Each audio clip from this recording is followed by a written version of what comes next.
So welcome to the September webinar, Professional Learning at a Distance with ANU Coffee Courses. And I will hand over now to Katie and Janene. Thank you very much. All right, thank you. Can everybody hear us? If you can, just give us a little wave in the chat.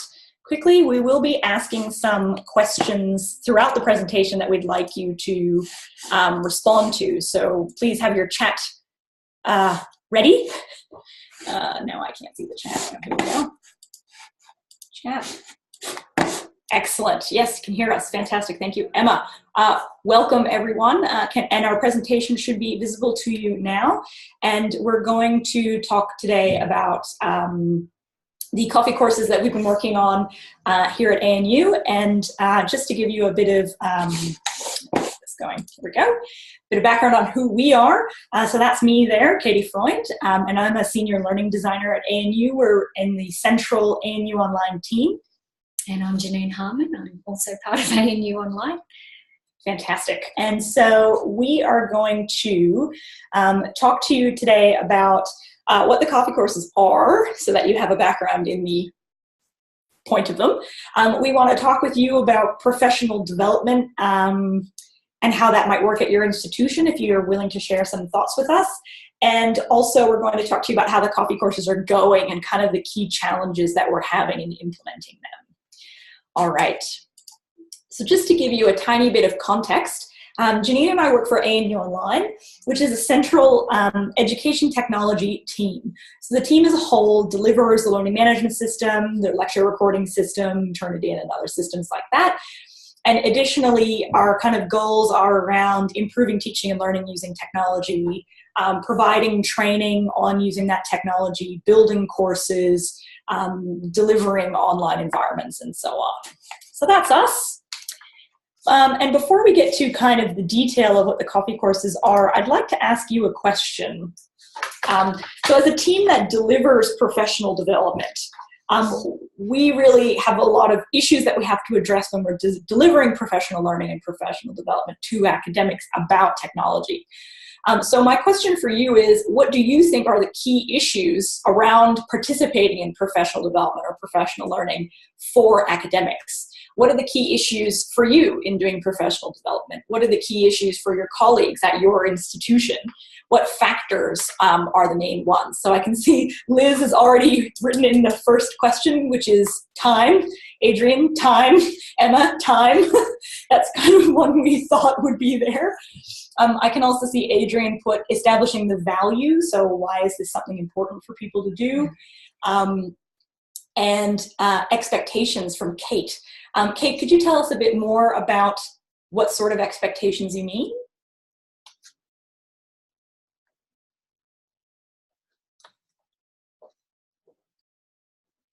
And Mike's put alignment for goals. What did you have in mind there, Mike? Yep, so we've got, Kate's added that what's expected of academics and how it's relevant to them versus their workload. Fantastic point.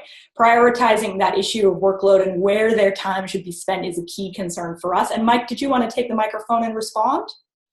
Yeah, thanks, Katie. So from our experience, academic staff are often motivated by career incentives, curiosity, personal interest, these sorts of things. And those are very individual. So a formally organized program, typically may not address those needs, especially if there's not institutional support.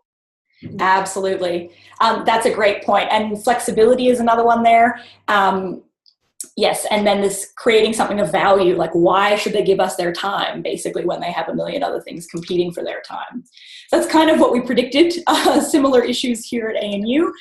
So the main issues that we had were around essentially previous training that our team has tried to deliver has had very low attendance. So we try to offer things that we think will be a targeted interest, but we get 1 or 2 people and we spend a whole day preparing a session that has 2 people attend. We have a lot of difficulty engaging academics to participate, explaining why they should do it, why it's of value, and also finding that sweet spot between timing and location. Like, where on campus should it be? Should it be on campus when in the semester should it happen? We really struggle to find that kind of magic point where it's going to work.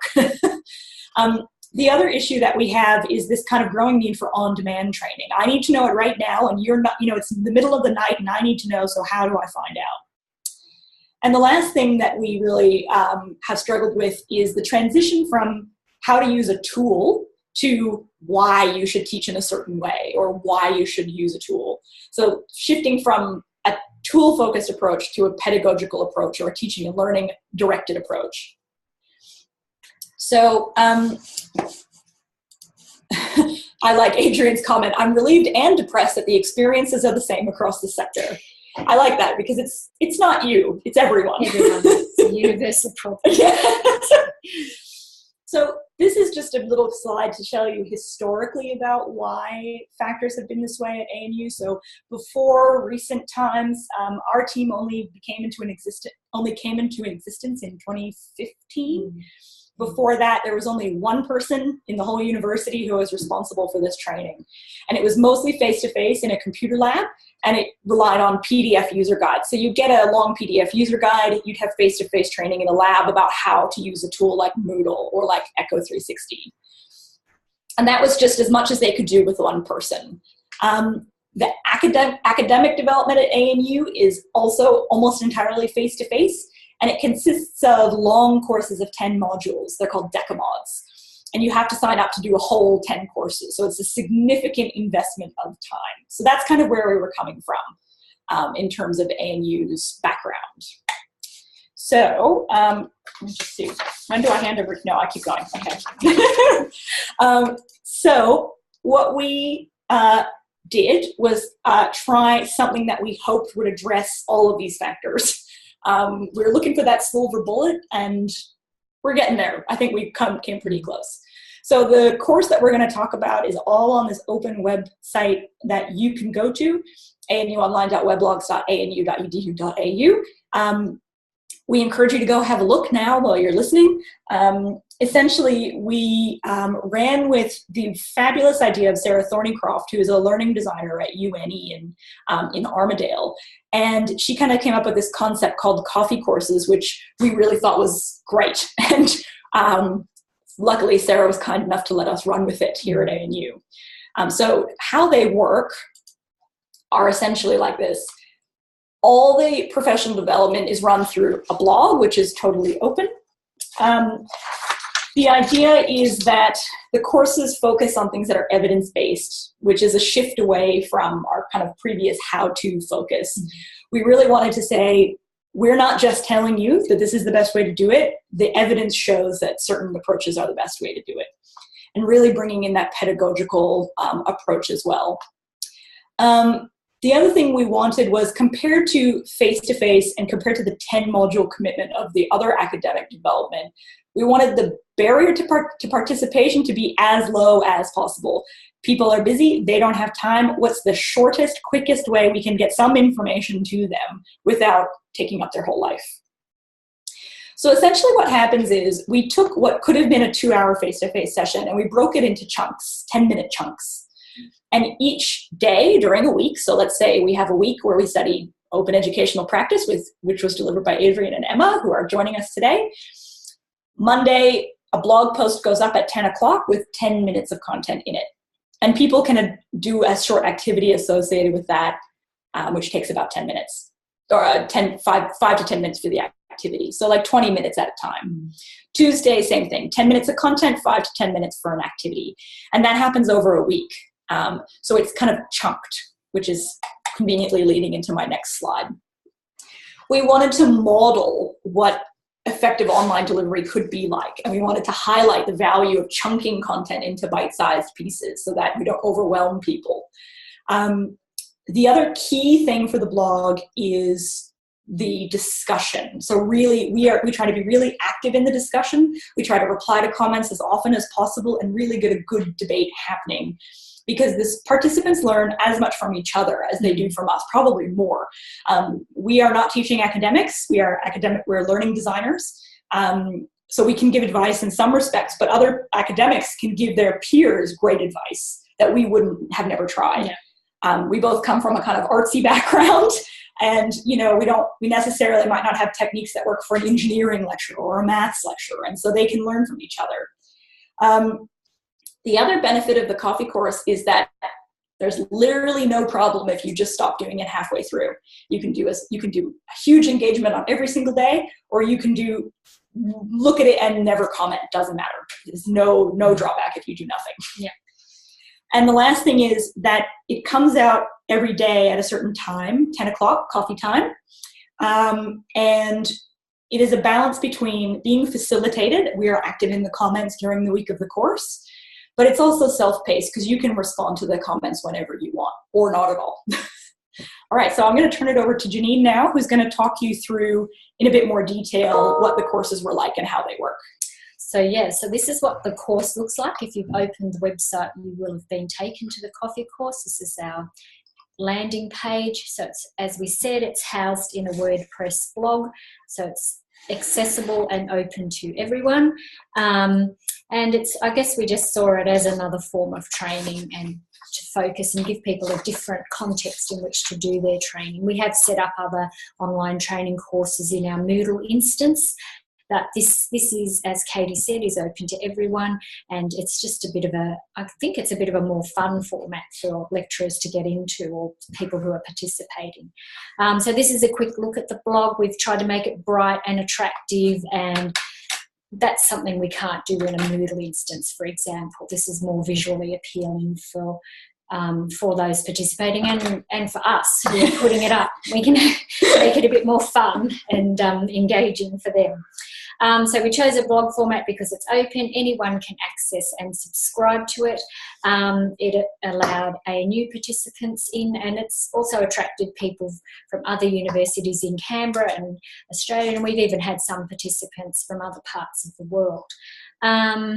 What else? It's available, as we said, to short-term. We had an issue here of staff, a lot of staff who are on short-term contracts or sessional staff. They couldn't always get into Moodle courses that we were running. So this provided another avenue for training for them. So the course, we've already said, we had actually two formats. This is just a screenshot of the courses. We currently have run 13 courses, which has been great. So it's been pretty full on, and it's kind of got a bit, you know, some ended up running closer than others. Generally, it's a once a month occurrence. We have two formats. We have the coffee courses, which are run for 5 to 6 days, and then we also have espresso courses, which just run for 2 or 3 days. And we were talking a bit this morning, some of my colleagues, about running shots as well. Oh, just one shot. Just 1 day, 1 day courses. I love it. So we have a coffee problem. That's right. Yeah. We're a bit addicted. So so the other key thing that's been useful with these is we've been able to invite presenters from other universities, such as Adrian and Emma, and we've had other people participate. So it's not just us putting the courses together, it's other colleagues and staff from other universities, but also from our university. We had the virtual reality course run, and other colleagues helped put that together. So that kind of takes the workload off one particular, like our team, it puts other people can participate. What else? We've designed the courses to be practical and immediately applicable to people's practice as teachers, and we try and always have practical activities in there that helps them to reflect on their teaching and how they can put those things into practice. Yeah, I think like a good example would be, we ran a coffee course about lecturing and about being a better lecturer, and using different strategies for student engagement. And the activities were: change your lecture to meet one of these models. How did it go? And that sort of thing. So the idea is that that they get to practice immediately what they're learning in the course. And Kate, I see your question, and we will discuss that in a second. Yeah. I think one of the other big benefits has been that sense of community building too that takes place in the forums. That's probably something that hasn't really happened in training that we've done before, and it just provides a space where the participants can engage with each other and they have great conversations and learn from each other, as Katie said before. So this is just an inside view of what couple of the posts look like. We've got, different days there, the virtual reality one, and what was that one? Oh, the UDL one. So we had a UDL one that went for a week as well. So that just shows tell them what UDL is. Yeah, Universal Design for Learning, sorry about that. So it just kind of shows you how we can set the blogs out. We put a lot of links to resources, we often embed video in there, there's images in there, and it just makes it's just an appealing way to present content, I think. Yeah. And so these are just some of the statistics of how it's going. As you can see, we've got a total. The total's pretty massive down the bottom. Just blown away. We've had huge numbers of people visiting the site. And this shot I actually just I did a few weeks ago, and just in terms, there's people constantly coming in and out of the site all the time. Even though we're not running a course at the moment, we still have people going in. So today I did check the stats, and there were 73 visitors today. Yesterday we had 167. So even though there's no course running, and yet people are going in and out, reviewing the content or using it, which is great. And that's the whole point of it, that they can do it anytime, anywhere. It could be years or months later after the course has been run. This was actually our Open Education Practice coffee course, just a few of the days from that. We had, you can see on the first day we had 935 people participating. The comments, that's how many people made comments and interacted in the so course. Just to answer Kate's question, oh sorry, go to the No, next. you go. So Kate asked, do the comments decrease by the end of the week? Yeah. And they do. It kind of does have a bit of a decline. Yeah. But to be honest, it doesn't bother me too much because we don't want to make it too onerous. I think over time people get a bit like at the beginning they have very good intentions to complete everything, but by the end of the week they may not have had the time to actually do it. But the benefit is that the pages don't go away. So if they don't do it on the day that it comes out, they can do it anytime later. We often have people finish a course 2 weeks later. Yeah, and often people are still commenting a few weeks later, even after the course is run. Yep. So we have that happening. This is just another one of our other courses, which was the Enhancing Lectures This course. was our most popular one. This was our most popular. This was the one we ran. We actually ran this in response to they're doing a lot of redevelopment at ANU, and a lot of buildings were being knocked down. And so there was lecturers had to change their teaching practice in a lot of ways to accommodate fitting into the new teaching spaces. They were really temporary teaching spaces that they have to use for a few years. Yes. So that's so we did this course in a response to that to help lecturers with that. And as you can see, we had 820 participants the first day. Again, it dropped off, but we had, lots of comments and lots of interaction in that course, which was great. And we made it into the campus morning mail. That's how you know you're popular. That's right. And the other thing I didn't mention was that we often run, at the end of a coffee course, an actual face-to-face session on the last day of the course. So we try and encourage those that can come to get together and discuss or share ideas in that time.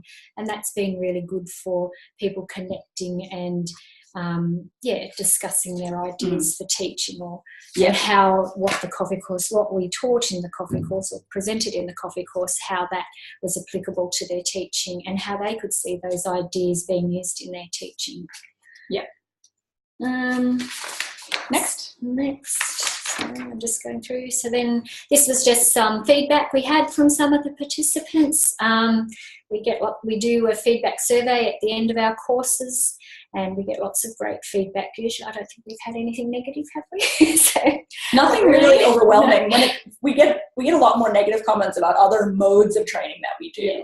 Yeah. But the coffee course, no one's ever been like, this is not a good way to learn. No. And you can see there the ones about the content not being overwhelming and how it's the right amount, and that they can continuously access the resources and readings has been, just that, I think that time consideration for them has been a lot of the positive stuff that's been said about the course.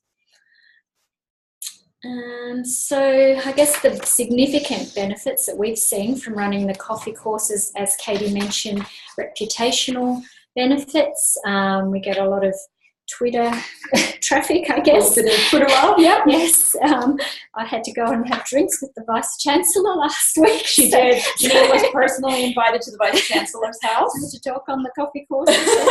And if that means, if you haven't made it then, I don't know what success is. It's kind of free advertising for ANU Online. It's a great way to increase our profile on campus and throughout the university and academic community. So that's been really good. The other benefits of the model are, of course, the flexibility, the anytime, anywhere, self-paced and facilitated, and just that, again, that thing of where people can access the materials even after the course is finished. We get a diverse range of participants. It's not just academics, it's professional staff, librarians, postgrad students and things like that, tutors, which was one of the markets we wanted to target as well. Yeah, we get a lot of people saying, I have never taught before, but when I do teach, this will be helpful. Yes, so that's nice. So I guess that thing again of reaching a wide audience that's international as well. And I guess for us, we get a benefit from interacting with people and being a part of that online community and building that. And we love seeing people's comments and I guess getting involved in the conversations that are taking place. Yeah, absolutely.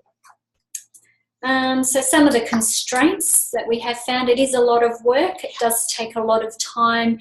I mean, even just if we have someone else writing the blog, even just putting the blog into WordPress can be quite time consuming. WordPress can be a bit finicky at times, so that can take a bit of time. The constant need to develop new courses and participate in the comments and monitoring, that can be time consuming. We have other work that we often, we do. We definitely do. Completely flat out. So sometimes I feel a sense of pressure to reply to comments, and I feel a bit guilty if I don't get to do that as much as I would like. Just keeping content generic as well, because it is people outside the university, our institution, participate. We do try and keep a generic element there, but sometimes we do make it specific for ANUs. Just some of the links we do put in there are specific to ANU staff. We can't always recognise participation in terms of being able to, I guess people do want recognition maybe for participating in a course, and we don't always have the capacity. We don't have the capacity to do that necessarily. We're going to be talking about that in a bit. Yes. So that's back to me. This is something I think that's one of our biggest internal challenges, is measuring engagement, measuring participation, and I'd love to hear your thoughts about how you measure participation in online courses specifically, but how is participation in professional learning measured at your institution, and what is enough? So if you wanted to share some thoughts there, I would love that. And I just want to make a note that Kate and Kim, I saw both your comments, and we will come back to you in a second. The rubbing shoulders with the high and mighty. Yes, we're famous. Well, Janene's famous. I didn't get to go to the Vice-Chancellor's house, but I hear it was very nice. Okay, so Kate's asked another question about advertising, basically. How do we tell people to do it? Is there demand to repeat? Yes, I've got that one. Okay. Yeah, so Mike points out that one of the key ways that participation is measured is time spent on the task. The other way that it's measured primarily at ANU is like bums on seats. Did you physically attend a session? Whether or not you paid attention, understood what was happening, cared about what was happening, whether or not it was relevant is not measured, only that you were physically in the room. So when that's the standard, we really struggle to measure participation. Yeah. So we do have an internal HR system called Horus, where people sign up to do the coffee courses, and if they comment on every day, then they get their recognition approved. Like we say that they did a coffee course. Now, the difficulty for us is that we don't really measure, we don't have time to assess, especially when we're getting 60 or 70 comments a day. We don't have time to assess, like, how many words is enough? What quality is enough? Are they saying the right sorts of things? We just kind of measure that they did say something. And we do get a few people who are kind of ticking the box by just adding 3 words to say, great post, guys, or like, this was interesting, to get that tick. Whether or not the day before or the day after they did something more substantial is a different question. But in one aspect, we don't worry too much about that because we want to keep that barrier low. Like, it's there, we welcome you to do it, but nothing should happen to you if you don't do it. But we do have an issue where we want to recognize some of our standout participants. We've had people do every single coffee course, all 13 of them, every day. And post it. And post substantial, like really blow you away substantial comments. Sometimes they have to do activities and they'll go away and they'll share a lesson plan. You know, they'll share a video that they made. Beautiful stuff. And we really want to recognize that. And I'll talk more about that in a second. But the bigger the courses get, the harder it is. We need to have basically a dedicated person tracking as main part of their job, who's doing what, how much they're doing, and how often they're doing it, which becomes pretty significant amount of work. The other thing is that due to the limitation of that Horace staff system, we can only give credit for a set amount of time. So if someone signs up for our coffee course, they actually can't sign up for other training at the same time because the system gives them an error message saying they're already doing training. But because it's online, they can, of course, go to a face-to-face session for something else and do the coffee course. But when a course is over, people sometimes message us and say, well, I did that course, but the deadline had passed. I did a 3 months ago course. I want recognition. What do I do? And we kind of can't reopen a course on Horace once it's finished. So there's some limitations there. But additionally, the bigger they get, the more difficult it gets. The scalability of this is a challenge, and the sustainability of the administration of the coffee courses becomes a challenge. So we're kind of allocated to work on it while it's on, but when the course is over, we do have to go on and do other work. Sometimes a lot of other work. Funny about that. And so if the courses are continually requiring constant administration, it gets really, really challenging. Now, you can do any coffee course at any time, but as I mentioned, we can't give you credit afterwards. But we're going to try and find a method to give credit afterwards. We just haven't arrived there yet. The other thing is that the coffee courses they're only ever run once because they exist after the fact. We don't run them again with facilitation a second time. The idea is that you can go and do it whenever you want. You can still comment. We'll still see your comments, but we can't commit to rerunning them over and over again. We have talked about that though. If that's a possibility, how we would do it. Do we update content? Do we edit it and do it again? Do we release it without, do we roll over the comments and try and let people continue the discussion, or do we start a new discussion? We haven't quite arrived there yet. The other thing is, I have like all the 2018 coffee courses mocked up in my head. Like we have so many topics that we want to cover that going back and repeating one from last year because it was popular doesn't necessarily seem like the best use because they're still there. So thoughts on that would be welcome. We welcome the Hive Mind's contribution. And I just saw Kate's great question, which was, how many people? We have primarily running the courses. It's the 2 of us and our colleague Carlene Dickens. We've just really brought in a new she just arrived she just joined the team a month or 2 ago. And she does a significant amount of the communication and administration work, which is monitoring Horace. Who's participated. She is a hero. But in terms of writing and researching and publishing and communicating about all the courses. Janene and I write most of them. We have another colleague named Jill Lyle who also writes a significant number of the coffee course posts, but we are trying to transition to a model where we're maybe more the managing editors of the coffee course and not necessarily responsible for writing every single post. So that's why we loved having Emma and Adrian join us in the coffee course in March, and also the upcoming October coffee course, which you should all sign up for, which are both about open educational practice. Because that allows us to focus on working in the comments and not constantly generating new content. But the other thing is working with external participants can be challenging in a different way. And we were tricked into thinking it would be easy all the time by Emma and Adrian, who were wonderful contributors. That's right. They got their posts into the deadlines. Yes, they were so efficient and such beautiful collaborators. But we haven't had that experience every time. So when the quality control and the kind of organization becomes someone else's job, sometimes there's been a lot of behind the scenes running around to try and get posts up on time. A lot of 9:45 a.m. blogging for the course to come out at 10. So sometimes it's a challenge in a different way for some to have contributors instead of writing it ourselves. Yeah. But I won't lie, we've also written courses. Yeah, our first one. The first one was... We learned a lot. Don't try and write it between 9 a.m. and 10 a.m. So just on to the kind of last major slide, which is another question for you.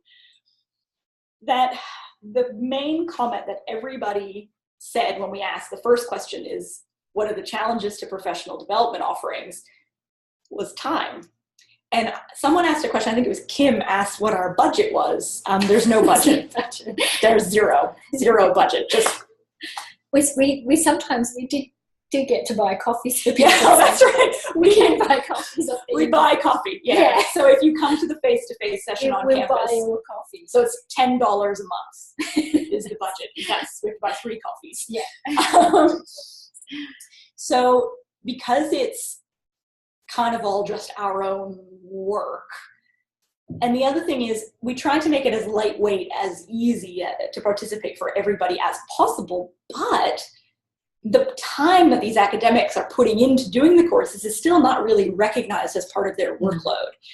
Even though we're trying to match the limitations aren't gone. The limitations of their busyness are still there. Yeah. And if we make suggestions that, you should try doing this differently, like using videos in your courses or flipping the classroom or whatever it is, that takes time. Like, it takes time to change.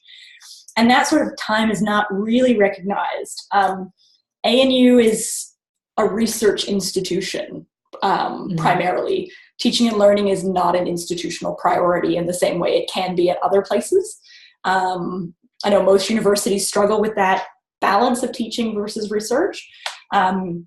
But ANU doesn't really consider that a debate. It's research. Teaching is down here. Yeah. So that's something that we have to struggle with. And I'd love to hear everyone else's experiences about trying to encourage professional development into teaching and learning in an environment where it's not recognized. So if you'd like to take the mic and talk for a minute, please just put your name in the chat and we can call on people one at a time. Otherwise, just use the chat. And that's pretty much it from us. And we'd love to have a chat with you. If we didn't answer a question, please ask it again. Kate says, we don't know the answer. Yes, I like to say if there was an easy answer, someone would have figured it out by now. So the fact that we don't know the answer just means it's a wicked problem. Yeah, there was a comment in there about having an online quiz that would generate certificates and things as well. That's a bit further up. Yep. I guess that's, something, I think for us, the workload to try and administer something like that, we just probably don't have the staff resources at this stage to do that. Yeah. Yeah. So that is a model, having participants do a quiz in order to receive a certificate. We've talked about it, yeah, but it's just, we're actually quite caught up in a rollout of a new system for the university, and we don't have much time to do anything else at the moment. But that's a really good model that I hope to get to. And Kim says, yeah, basically there is funding for 3 salaries. I don't know if it's 3 full-time roles. This is a small piece of our day-to-day work. But it's not specific funding. It's just part of our job that we do, our existing job that we've taken on doing. Yeah. I like that comment very much, Kate. So in order to incentivize people to participate, their comments can be considered part of their online professional profile. And you just got a e-portfolio platform where potentially they could archive and curate examples of their participation. For putting it into their Higher Education Academy Fellowship, for example, or their CMALT Fellowship or other things like that. Thanks, Kim. We like doing it. It's kind of our baby. It's good fun. It is good fun.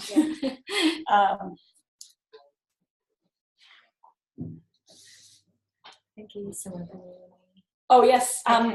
Please do talk to Sarah. Sarah told me that the coffee courses ran at UNE several years ago, but again, because of resourcing and limited time, they did not continue past the initial run. But they might come back. Mike's got a comment.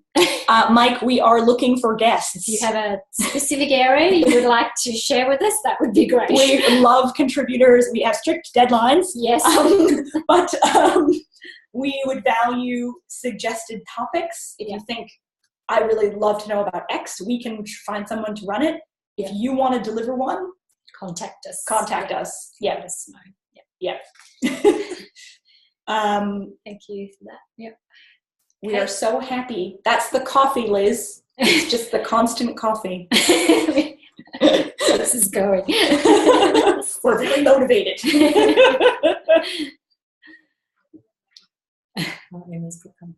Thank you, Emma. Thank you, everyone. So have we managed to get through all of the questions that were posed at the moment? Let me have a look. I think so. There was a question about advertising. Sorry, I was writing them down. So Kate asked about how we advertise the courses. It is our endless struggle to advertise. Over time, the blog has become its own advertising. So what you do is you subscribe to receive an email update every time a new post comes out, which is our primary method of communicating. We now have 410 subscribers. The first course only had 10 subscribers. So over time, now when we advertise a course, it's not even 12 months. We haven't even been, have we? I don't even think we've been running them. Wouldn't have been running them 12 months. Yeah, I think we're just coming up to a year now. So now when we advertise a course, we're advertising it to 410 people. We send it through internal email lists that we run called like a ANU like training announcement mailing list, but that has to be forwarded on to college mailing lists or faculty or school mailing lists, so we don't have much control over who gets it. And so we constantly sending emails, constantly tweeting, constantly inviting people to come and participate. So that's a big part of the administration, is basically getting people to sign up every time. Mutuota asked, what is the name of the blog? Just Google ANU coffee course. We can go back to that good idea. slide. I've got that slide with the... There it is. There it was. That one. There's the website. So there's the website address there. I have one question for you both, if you don't mind. Please. Do you think that this type of a format, the coffee course, where it's low investment and potentially high engagement, do you think that this could be a strategy for universities to connect with community education groups, or perhaps with commercial interests who are also looking for universities to help them with professional development? And if so, do you think that it would need any changes to the format in order to meet either of those two audiences? I mean, the format is really flexible, which is the best thing about it. A coffee course doesn't have to be every day. It could be one post a week. It could be one post a month. The key is that it goes into people's inboxes because they subscribe. So no one ever has to come to the blog. They can read it all in their email. But in terms of using it as a method to engage community groups, was that your question? Like bringing in kind of making it a network of participants? Yeah, very much so. I'm thinking in particular, ODLAA has very strong ties to the Commonwealth of Learning. And we noticed at our conference this year that there were a number of folk who were working in places like both India and Africa, engaging with people who were interested in things like microloans in order to start their own businesses, or those sorts of commercial opportunities to assist people with financial stability. So that was an identified need from a community who then approached a number of places, including the Commonwealth of Learning. And there were some very successful courses run, but they're incredibly labour intensive. So I was just wondering whether or not you would consider that this might be a way of addressing those sorts of community needs. I think it's certainly a model that could be adapted to those type of things. I guess, yeah, if it's already a content labour course, paring that back, I guess it would depend, like using a blog for training, I think is something that's probably not new, but paring it back to the chunking the information and things like that and making it relevant to those communities. I guess, yeah, you would just have to work out a structure for doing that. The one thing we struggle with is making the post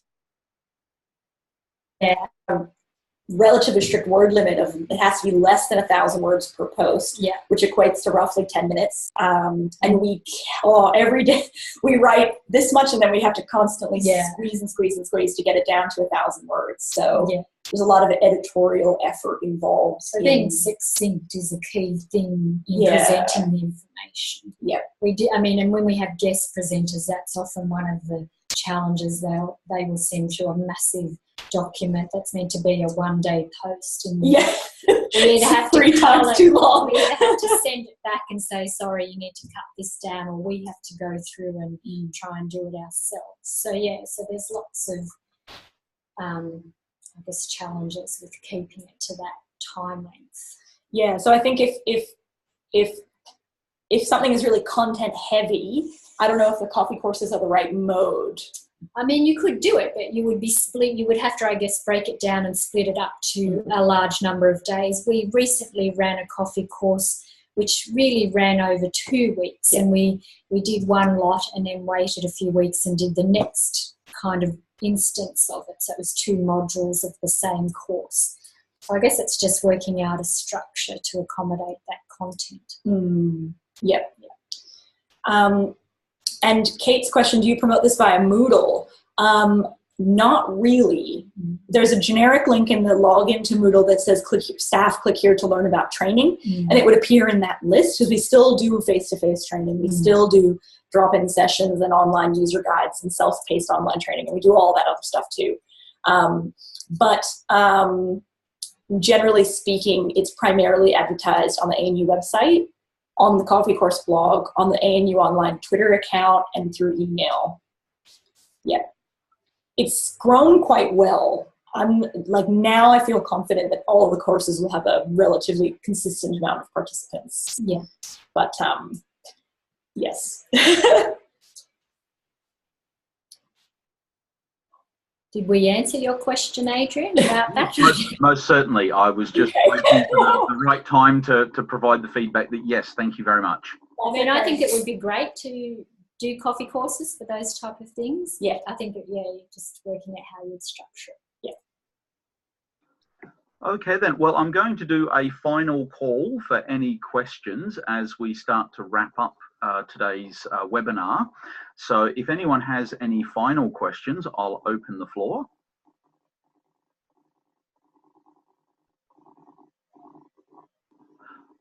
Okay, then what we'll do is we'll leave it there. But I believe now, Katie and Janene, do you have on your final slide some contact details for yourself? We have them on the earlier slide. Okay, right. If people wanted to get in contact with you directly, then we've got those contact details there, and this will also be placed into the YouTube channel, so you'll be able to come back over this and be able to review some of the points here if you're interested. Absolutely. And feel free to comment on the Coffee Course blog. We read everything. It's a lot of reading. Yeah. Excellent, and I certainly hope that the folk who have attended the webinar here will certainly check out the coffee courses and maybe even take some in the very near future. Please. Yeah, go for it. Now what I'll do is I will pass over to Mutuota Kigotho, who is the president of ODLAA, and so he will be able to conclude today's webinar and thank our guests. So I'll just pass over to you, Mutuota.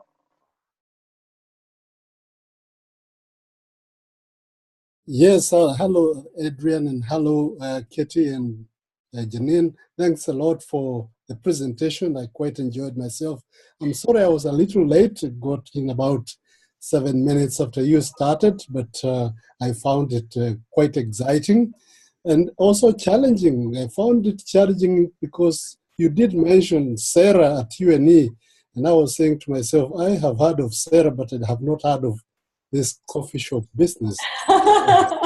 So good to hear that you clarified that it used to run about 2 or 3 years ago, but maybe they're not running it anymore. But I'll try and get in touch with her and find out whatever there is to learn from what they had by way of experiences. Thanks a lot for making our day, and you are very good presenters, wonderful with contagious laughter there. That was excellent, and we quite on behalf of the association, I'd like to say we appreciate your input, and we try and get into the website and learn a little bit more. And thanks, Adrian, for organizing all this. Cheers. Yes. Thank you. Thanks for having us. Okay, well, thank you everybody for giving us an hour of your time this afternoon. We will be hosting another webinar in October, so please do stay tuned, and we'll be organising that and sending out the promotion through both the ODLAA mailing list, the ODLAA website, and also via Twitter. So hopefully we will see you back again in October. Lastly, thanks one last time to both Katie and Janene. This has been a really good presentation, and I am extremely pleased to see that not only is the method in which you present quite engaging and you're including the audience, but it's a really good promotion for how you are both pushing the learning design of the coffee courses, that it isn't just a case that you're being lectured at, but rather you are being involved in a community of learners. So thank you very much for modelling that practice here as well. How we roll. Exactly. Righto, well, this will be up on the ODLAA YouTube channel within the next couple of weeks. But thank you very much everyone for attending, and we will see you all in about a month. Thank you very much. Bye. Bye.